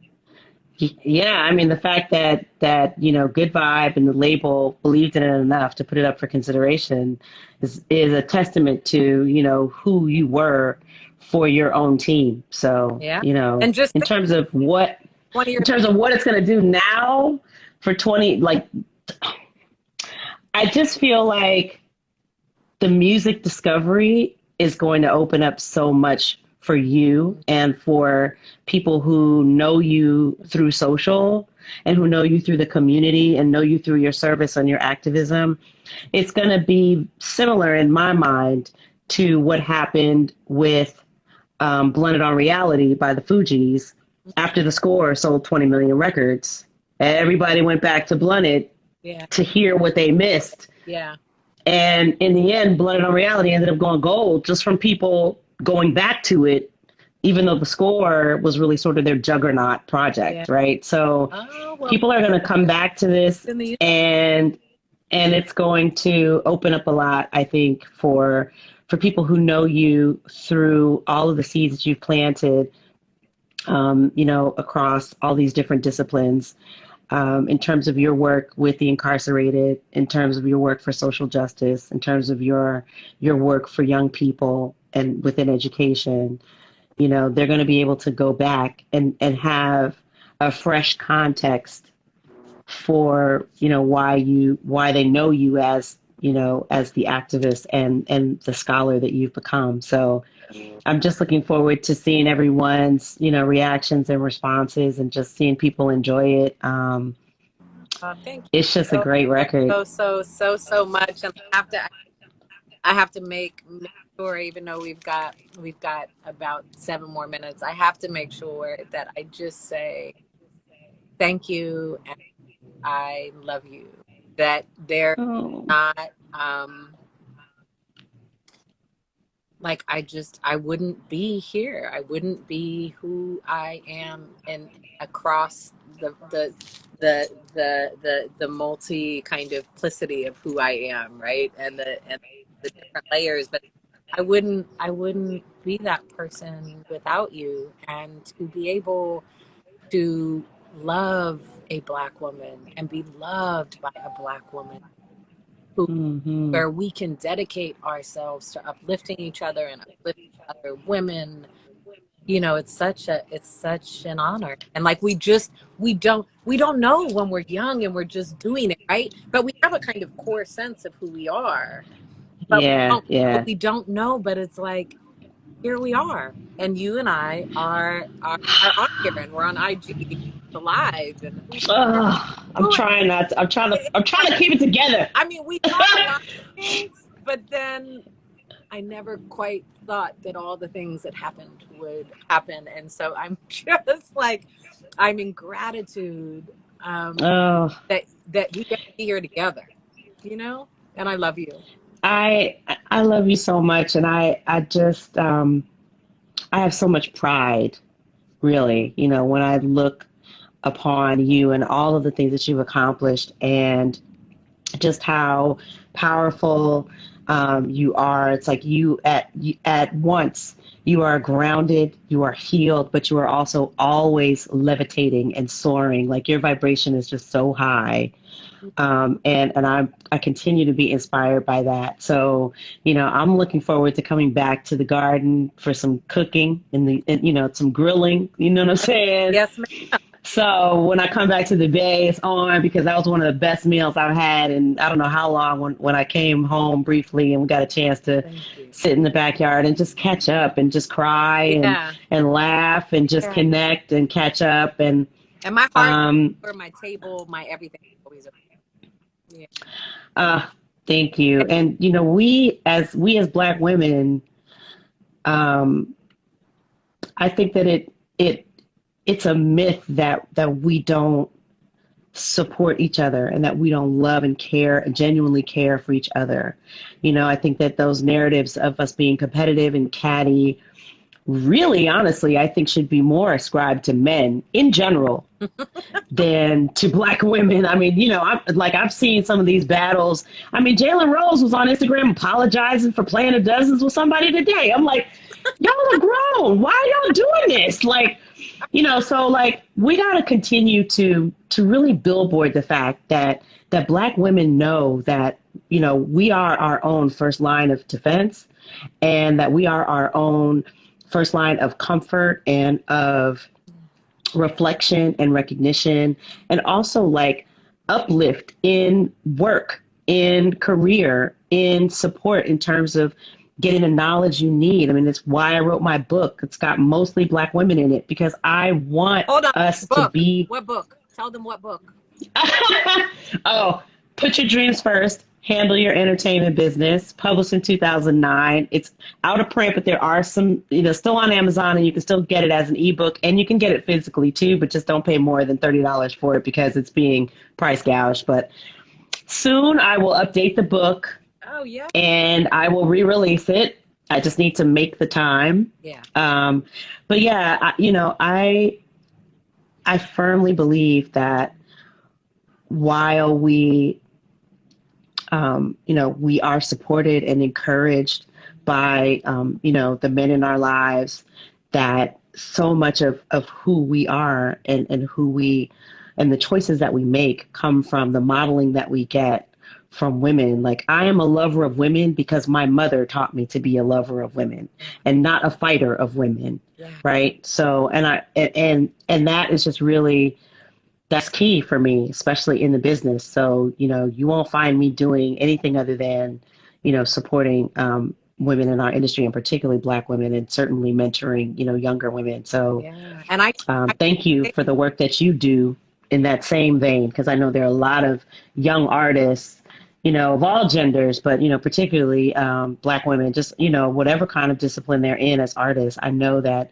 you're a stand for their greatness. And you are doing that not just, through who you are as a person, but through your example as an artist. Thank you. Thank you. And I want to connect with and I love your mom. May she continue. She's here. She's here. I feel her. I feel her more and more as time goes on, Yeah. and maybe that's because I'm getting closer to, that end of my time span, right? Maybe I feel more of a connection to her, but I also feel like because I'm complete in her transition. I mean, it's been now, she passed in 2007, but some days it feels like it was last week, Yeah. And so because I now have healed, and we talk about healing, and your album is such a powerful testimony to the process of healing, right? Because of that, I feel her more sharply, more specifically. Like, I see messages, and I feel her presence. And the same with my late father as well, who passed in 2017. So yeah, it's just about really recognizing your spiritual power and listening to that, right? And being at peace with what you hear, even if you don't necessarily understand it or like it. Exactly. And part of the gift, right? And she gave you so many, but loving other women. It's like, I thought when I was thinking about the questions that I wanted to put together for you, and part of what I wanted to make sure to include was just that, I talk about it for women, for any more grown women who happen to be here right now or will be through listening. Form a sister circle. Build 100%. sisterhood. Like, I don't trust women who don't trust women. Right. Hello. Major point. Right. And for those of us who move in businesses or in spaces where there's a lot of men, and that can sometimes impact how, as women, we think about other women. It's like, gather the women, right? Honor the women around you, because whoever's with you right now, I guarantee you're sitting with you to the end of infinity. Right. Forever and ever that we will be together. And so I thank you because it's like got that, and it just made the most sense in the world to me to work with a woman, right? And also in connection with the angel, it made so much sense to work with a woman, Mm-hmm. and to Mm-hmm. mentor it and shape and to develop and grow with women. And I think sometimes our younger women artists, or again any identity, but like look for the women around you, right? Yeah, and the ones who are bold, Yeah. right? And not just in a performative way, okay? Mhm. Because you can be bold, and I was moderating a panel with Yo-Yo earlier this week, and she said, one of the things that I had to learn to do was just be quiet and listen more than I spoke. Mhm. Because she was bold and loud and wild and amazing and sharp and brilliant, but sometimes her inability to listen was working against her, right? And so, like, look for the women who are bold, but who are bold in strategic and intelligent ways, not performative ways, right? And who move in, Because and love is powerful and strong. So I yes, say yes, love. yes, amen. Shout out to Tracy Barlow. I see her in here. Oh, and I see Renee Foster. Peace, Queens. And I see you, Mark. I'm going to bring you up in just a second. I'm going to bring Manifest up. We are 1 minute over our time Oh, together. But Thembisa, I love you. Mwah. I love I love you. you. Wait, I I love can't. I'm you. holding the phone, but you know Forever. what it is. Please let me. And it's Please forever. let me. It's Please hearts let and me. Will you have me flowers. back? And I also just want to say that, like, I look forward to the future that is before us. You and I are both getting older, but for all the years left that we have to own and to be here and to thrive, Mm. to heal and grow and celebrate, I look forward to doing that with you. Yes, ma'am. We are aging in reverse and getting better with time. All the wisdom, none of the evidence. So I salute you. And I am proud of you, and congratulations on this digital release and owning your masters and really bringing this to the next generation of listeners. They deserve it. You're amazing. Thank you. Thank you. And I also want to say, because I don't think I say enough, I'm proud of you. Everything Thank that you you. do and your continued love and leadership. Like, it's like you've done so much. I think sometimes, oh, and she does, but it's like, oh no, but you to do, and you continue to be an example. And so I just want to say I'm proud of you too, and I love you, and thank you for being part of it. Thank you. I hope somebody got some pictures of us on here because I want them because I couldn't take them because we were in the moment. But Oh, our little split screen I'll put thing, the video up. like I want. I'll put the video up. Oh, and then maybe I can do a screenshot while I watch the replay. Absolutely, or I can figure it out, or Tracy or Amani, Somebody take a screenshot of us right now, please. All right, boo. I love All you. right, I love you too. Peace. Peace. Kick me out. I don't know what to do. Oh, you How have do I to get go up out? in your right-hand corner and click the X, and it'll take you out. Oh, okay. Thanks for that. Love you. Love Bye-bye. you too. Peace. One. Thank you, Amani, for the congratulations. Mark, I sent you. There you are. Greetings. What's up? Good to see you. Guys, for the 2 minutes of being late, before we start, I want to put a little thing in here for people who are going to be watching this or listening to it later. This is Mystic Behind the Journey, episode 6, which is Foundation and Creation, part 4. It is the last in the series where I'm talking with amazing people who help to create the palette and colors and soundscape for me to heal, and to just like shine as an artist. And so the next person that we have coming up, I don't know if you want me to call you Mark or if you want me to call you Manifest. Mark is fine. Okay, so my next guest that's coming up with me is Manifest. Manifest produced Forever and a Day, which we will get into talking about the song. But would you please introduce yourself to the people? Yeah, my name is Mark Guglielmo. I went by the name Manifest for maybe 10 years in my career, and Vesuvio for many other years in my career. I spent about 25 years in hip hop. Grew up in New York, kind of fell in love with hip hop back in the 80s. And just like, I think it was paid in full, Eric B. and Rakim. When I heard that record, I was like, that's what I want to do with my life. It was very clear. And so just kind of started with the rapping because that felt like I had to say things, and the words, I just loved how honest the MCs felt to me, and that they could had the courage to say what they were going through and what they were feeling. I didn't really have that in my life at the time. And then it just made sense. I started DJing in college at parties, and then I was like, all right, I got to make beats too, just like, and so I finally bought I had used my friend's gear for many years, and Mm-hmm. then finally bought a Insani EPS 16 Plus, and kind of like just started just pounding stuff out.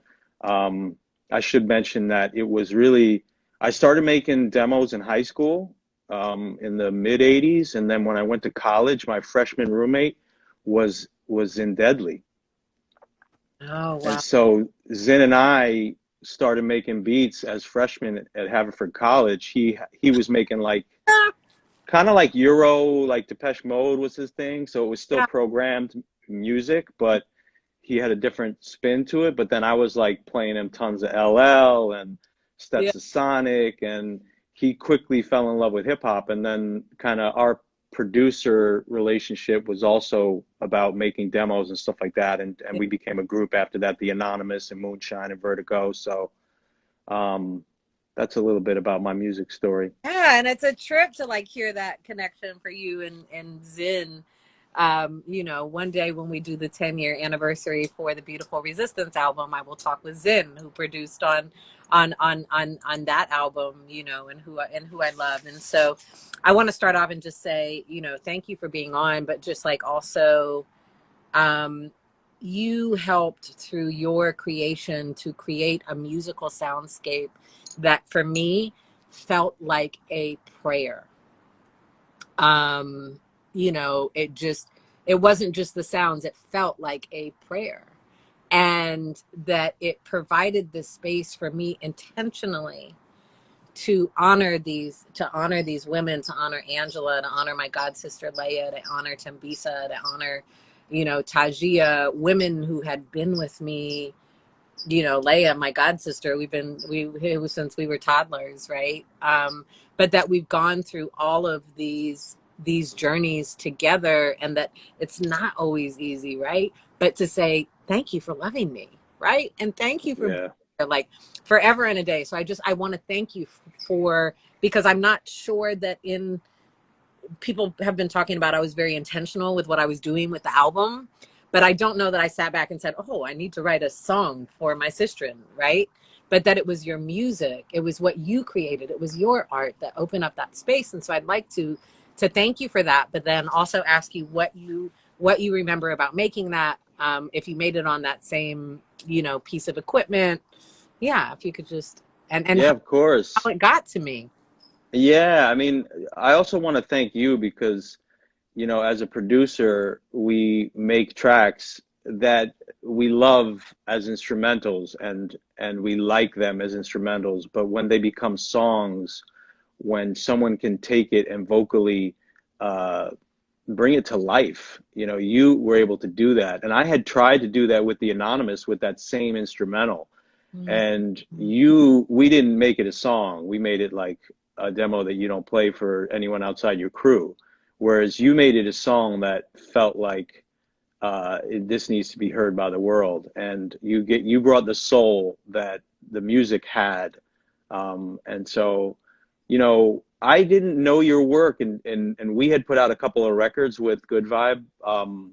98, we dropped Green and Gold with Eminem and about a dozen different people from the West Coast. And so he was aware of my work. And so I was giving him beat CDs now and then whenever he kind of needed something. I had done some work with Medusa for her stuff, but it didn't get released. And he was like, "Oh, I'm working with this new artist.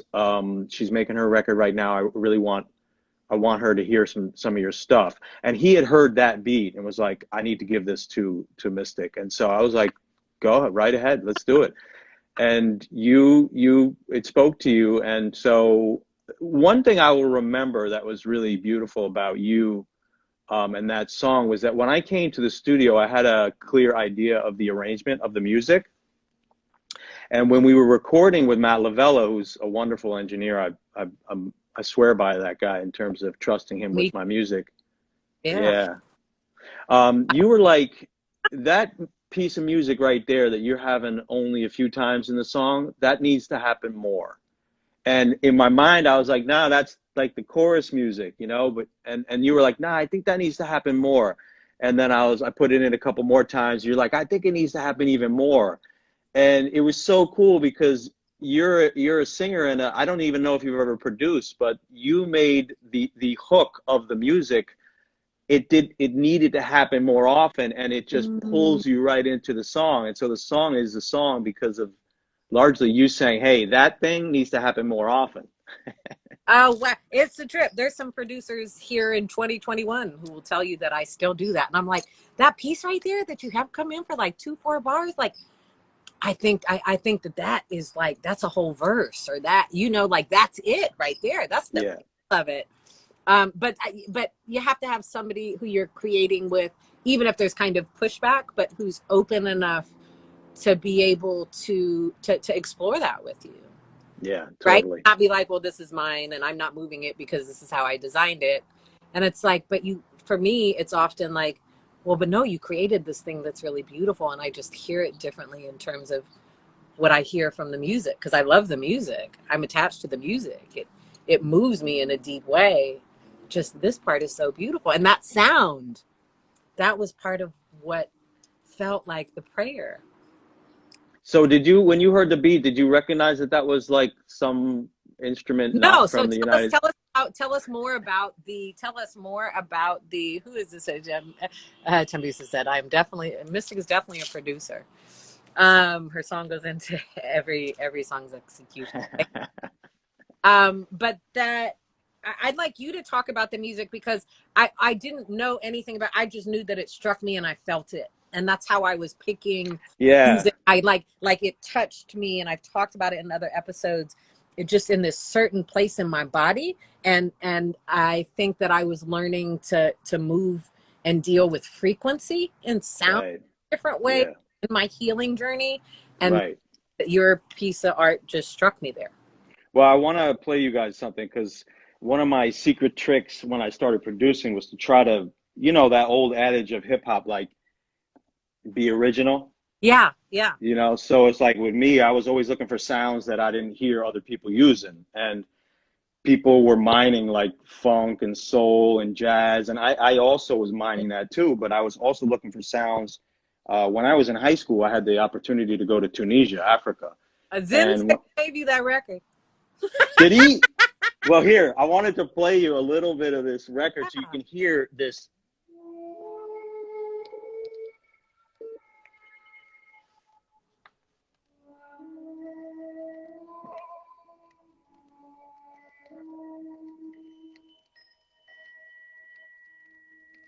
Oh, wow.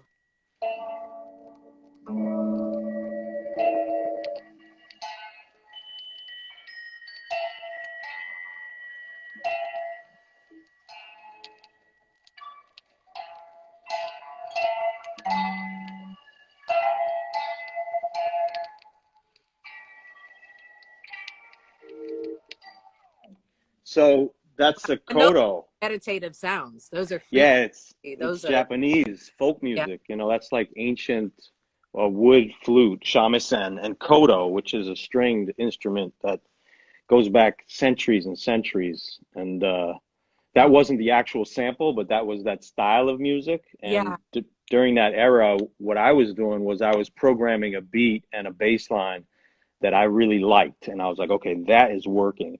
And then I would have that looping on my sampler, and I'd have the 1200, I'd have the techniques playing kind of different records with these folk records that are 50, 60, 70 years old, you know, and wait for something to happen. And, you know, invariably it would happen, you know, and in that was one time when it really happened well, was the song the beat that you chose. Oh, wow. I mean, but it just like to understand those, you know, how you were kind of exploring your own artistry and where you drew from. is brilliant. It also, I'm like, no wonder it felt like a prayer though, right? No wonder it struck Yeah. that place, and that frequency struck me is like that's ancient and traditional. Yes. Yeah. It's like whoa, fumble. And, and Yeah. It's to put that through in that song. And that song is very kind of, even though Matt Lavella is great at creating rooms, right? Rooms being, for the listeners who don't know, a room is what, like when you put a reverb on, you create a room. And the rooms that you can create are infinite. And so I am in a room, or maybe several different rooms on that song, but it's also still very kind of pure and present, and there's not a bunch of, oh, we lost Mark, maybe he'll come back. There's not a bunch of layers on the vocals for Forever in a Day. It's a vulnerable song to say to your sisters, I know that we've been through all these things, but like, I need you and I thank you. And to be able to say, like, I would die for you, right? And actually mean it. To love people. Mark, I went to, oh, there you are. That I could say this, that I would die for you, and that I would actually mean it. That yeah, it makes sense that ancient energy and that vulnerability in the vocals, and the kind of just exposed nature of it, that as an MC I could have created, right? I made a song called Girlfriend Sister Girl, and I'm also talking with women, but in a different way. But there's something about like the gentleness and the love with which we can greet our sisters in our sister circle. And that really happened with that song. Do you remember recording it in the studio? Like on other songs, because we had the unautomated board, it really struck people sometimes, but I don't remember if it did with this song. in terms of what? Because we had to Oh yeah, right. It was ride not automated. levels and do the drops. Right, right. Yeah, I always liked that because we mixed all our own records on a big Tascam board that Yeah. wasn't automated. So I liked that performance of it, getting the sound that you wanted by actually mixing it. I don't know, there's something about mixing was a performance. You really had to Yeah. find Yeah. you had to find the song in there. Yeah. Um, And it's like one take, right? Because yeah, exactly. whatever you get is what you got. Mm-hmm. Yeah. Yeah. So that's a beautiful one. Are you still working on music? Do you want to share at all what you're working on now? Yeah. So I'm a visual artist now, primarily. I'm a painter. I do photo mosaics, large photo collages. Oh wow. I went down to Cuba 3 times in 2015, 16, and 17, and created this series of 18 portraits with interviews with kind of Cubans that I met on my travels, Yeah. and exhibited that at 5 different galleries and museums around the country. Yeah. Now I'm working on a series of mixed media paintings that are exploring race in not just the US, but around the world. Mm-hmm. And so the music, it's kind of like it was my first act. And at a certain point, I'd always been doing photography. I started doing photography in high school at the same time that I was falling in love with hip hop. And we had a dark room in our high school. And so I was. You too. Did you really? Yeah, we did. Also, I grew up with my mom being a photographer, and so we had a dark room in our garage. Wow. Yeah. That's what I'm talking about. Yeah. That's cool. So I knew that I always wanted to see what I had inside me in terms of visual art. And, hip hop had always been my first love. And so I didn't really give much time or energy to these other parts of me. And then once I did a solo album in 2011 that I put out. And once I put that out, it was as if, oh, okay, I got that out of me. Now I can really see what other things are inside me. And so it's been 10 years now that I've been really focused on visual art. I haven't really done a finished song since then. I don't really have the desire. I have these comedy songs that came out of me when I was working on my album. Yeah. They're funny as hell, but I don't know, with visual art, I feel good about how I can release it. I feel good about kind of having exhibitions. I feel even good about like murals and public art. With Yeah. music, I feel like if I don't feel like I have a container that can get it to the people in a way that I want them to experience it, I don't want Mhm. to even spend time on it. Yeah. Yeah. Yeah. I totally get that because, um, I mean, I get it in multiple ways. One of the ways that I get it is that I think that for those of us who fell in love with hip hop and came up in that place that like as we've come to own more years, we've also understood that we have so many different abilities, right? And that there's not one way to express ourselves. There's not one way to be passionate. There's not, and we don't have to be confined for it, so to speak, right? I'm an Totally.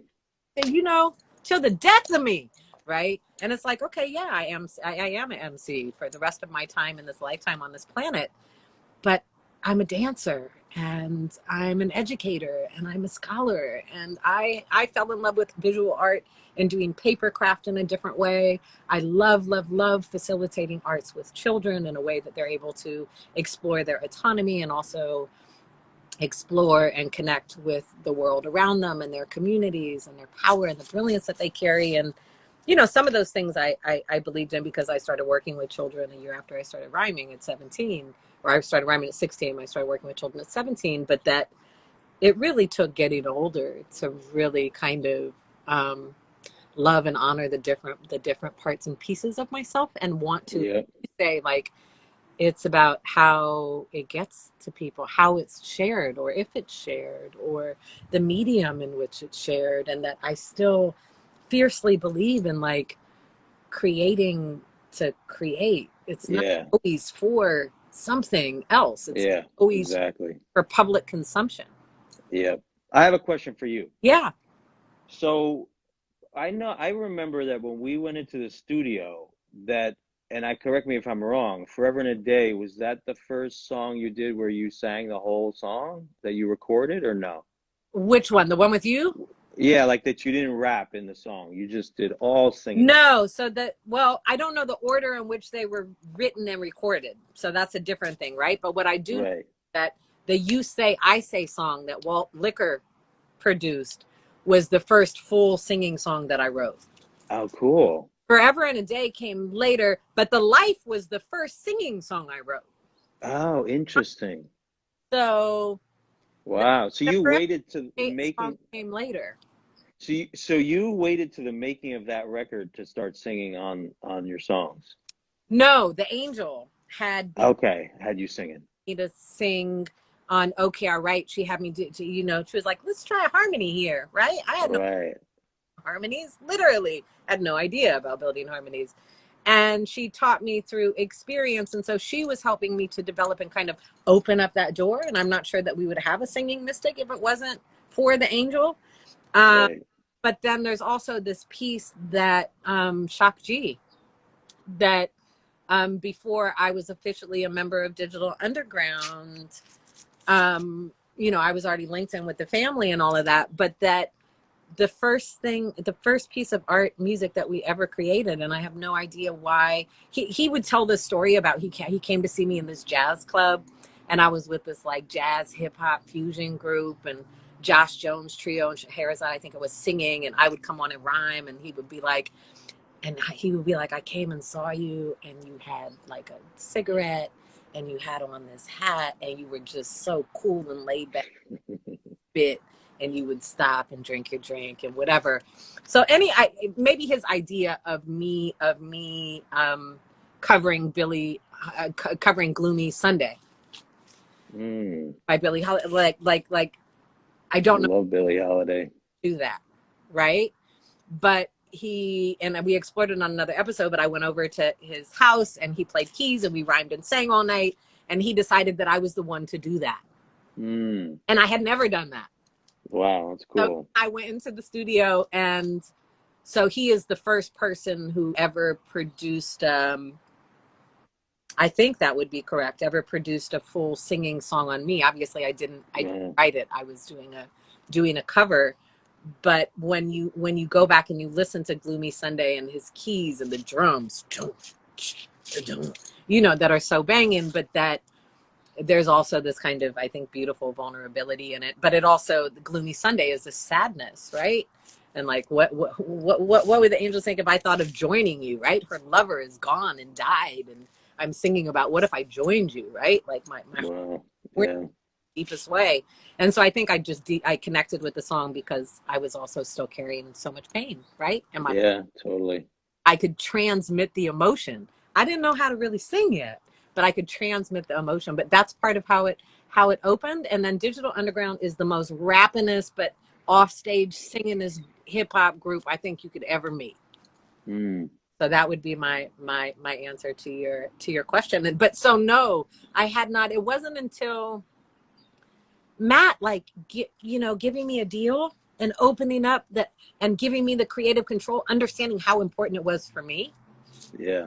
And being like an actual real A&R artist and repertoire and Yeah. space, but also bringing me music from people like you, or music, for Neptune's Jewels, from Adam Weissman, Sample 208, like that he would bring in these pieces, but that I had never had a chance in the space before. And I think that Right. I truly think that being part of digital and also just developing, and also what Angel contributed, that like when it came time to record my debut album, to record Guts for Luck and Scars for Freedom, I just did whatever felt best. I wanted people to know I spit and I was the MC. I was very worried about that because I didn't want them to think, oh, she's a singing chick. Right.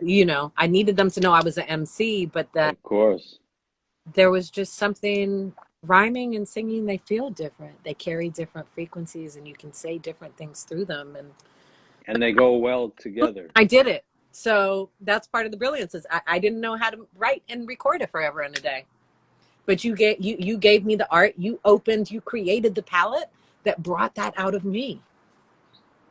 Well, I'm glad because I still enjoy the song and the same things that you were going through, I was going through and trying to find my own path to healing. Yeah. And that song, sometimes it's easier to put your emotion, especially for a man, into music than it is into words. There are songs that I wrote 10, 20 years later when I was old enough to actually put words into some of the things that I'd lived through.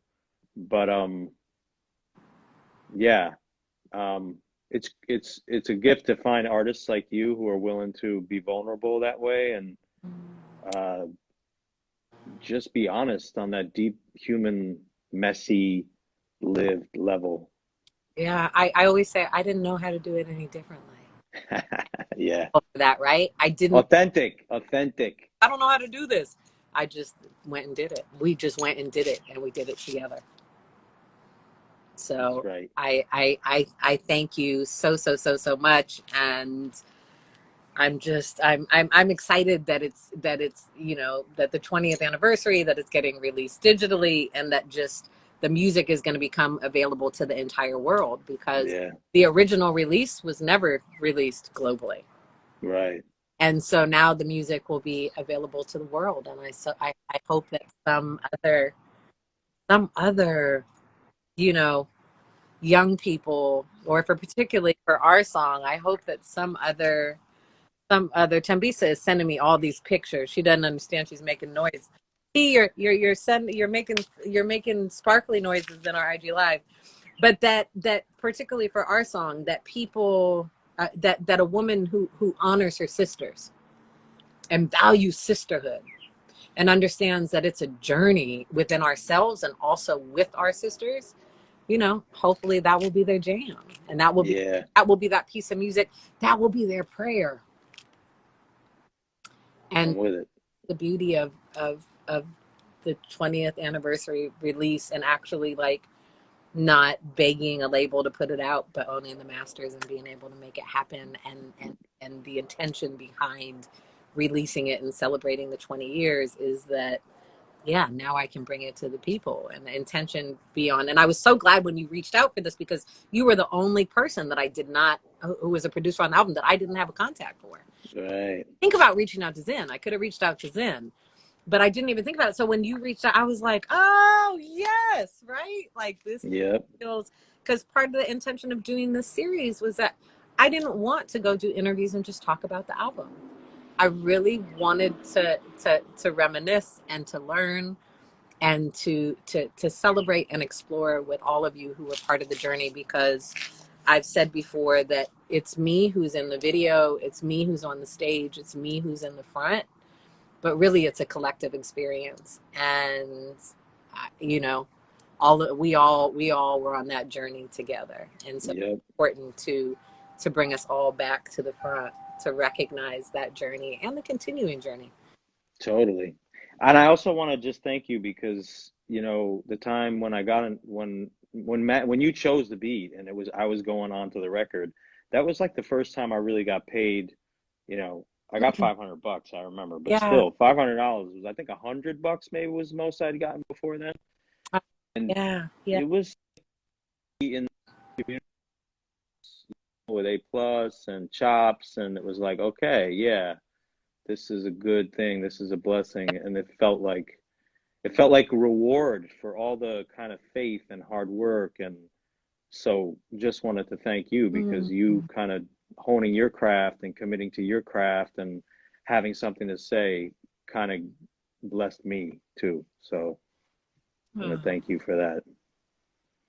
Thank you so much. And I'm so glad that we're like connected and that I can actually see your art. It's beautiful to witness you in the community, because what I was able to immediately recognize is that you are connecting art with community and with public, right? And I think that's one of the most brilliant ways for us to facilitate with art and through the arts is in engagement with our community. So I'm so excited that I get to witness that. I don't know if there's anything that you want to like tell people about where they can find you or any specific work or. Yeah, well, markguglielmo.com is my website. You know, at Mark Guglielmo is my Instagram. The body of work that I'm working on right now, probably start exhibiting it next year. And you know, I'll obviously announce things on Instagram and on my website, you know, so. Okay. Yeah. Well, thank you. Thank you. It's great to reconnect with you. Congratulations. Huh? I said, and thank you for breaking out the vinyl, not just the story. Oh, yeah, of and course. for sharing and for building and for the love, but you broke out the vinyl. Yeah, I had to play you. Yeah. So like, nobody has done that. So thank you. No? Yeah, I had to show you the source because like people can tell you, oh yeah, I got that sample from, but yeah. So thank you. And I, you know, I send you and your loved ones just safety and blessings and, you know, nothing but thriving on journeys that we're on. Thank you. Right back at you. Thank you. Thank you. Take care. All right. You too. Good night. Ciao. Ciao. Oh my goodness, y'all. This has been an absolutely brilliant and amazing, I just spittled, a brilliant and amazing mystic behind the journey. This has been episode 6, Foundation and Creation, part 4. To have this group of people be the final kind of, you know, exploration of the making of the album, part of the journey and the foundation of who I am as a woman and as an artist, a creative, and also a businesswoman, right? Let's be clear on that from what Thembisa and I were talking about. But so to have Thembisa Mshaka, goddess, sister, I love you. Queen, I love you. Happy birthday to your sister. I'm not going to call her out because I don't know if she wants to be publicly called out. But happy birthday. I love you. And to have a plus on here,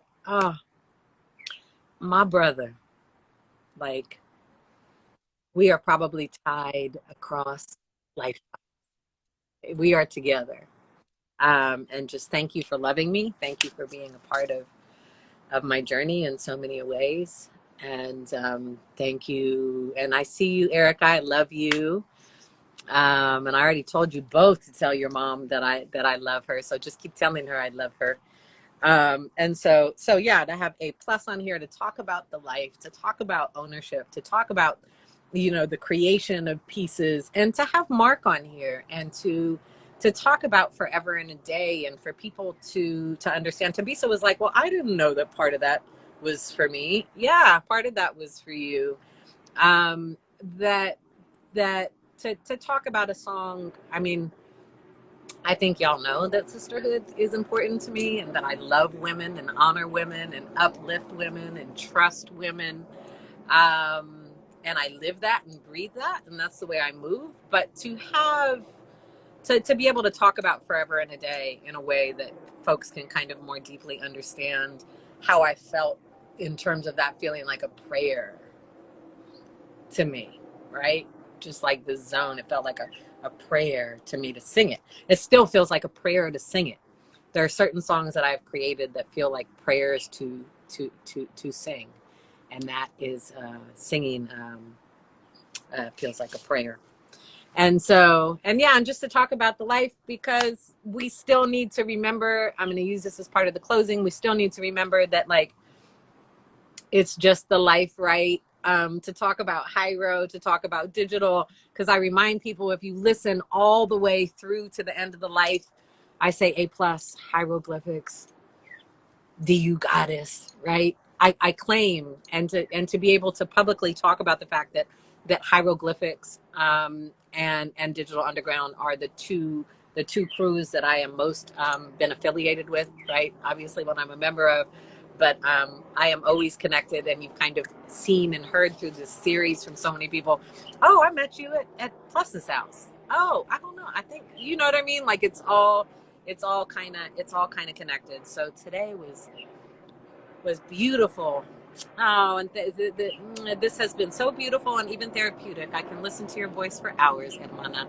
I wish I could hear your voices on here. So that's a great segue to say August 4th and August 11th, which are Wednesdays as opposed to Thursdays, I am going to be doing IG lives that are community IG lives that are connected with Cuts for Luck and Scars for Freedom.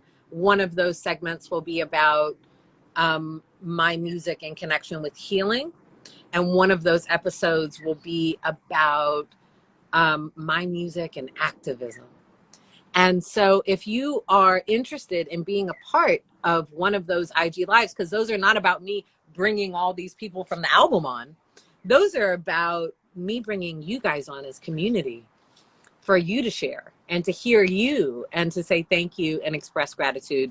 So that's August 4th and 11th. If you're interested, in my bio, there is a link for you to sign up. It's I call it a survey, but it's really super simple. You just go on there because I want to know what date and what time block you're available. And if you're interested in art and activism or art and healing, not that those are always all the way separate. They're often interconnected, right?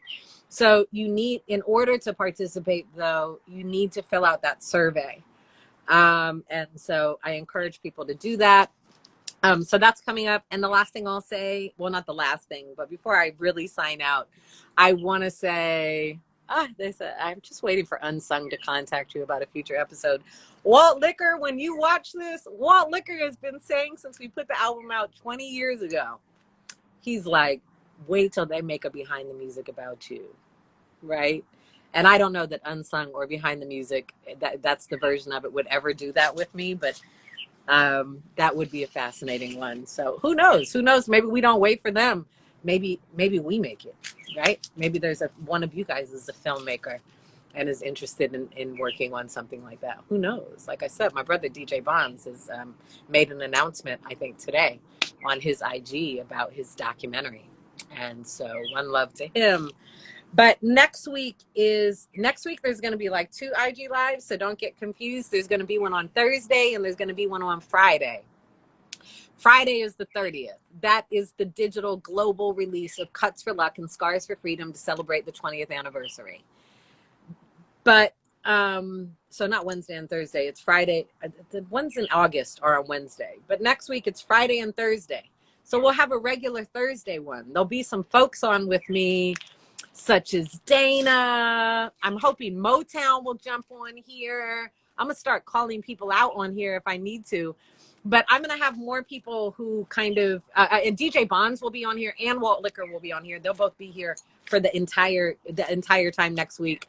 And we will be more talking about the release of the album, and we'll be talking about tours and the response. And so people who contributed to what that album did once it was offered to the world. They will be here with me. People who I still love and know.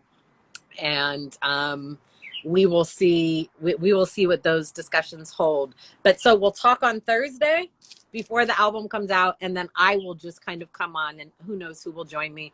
I'll come on for an hour or two on Friday when the 20th anniversary one gets released, and I'll just kind of hang out and talk.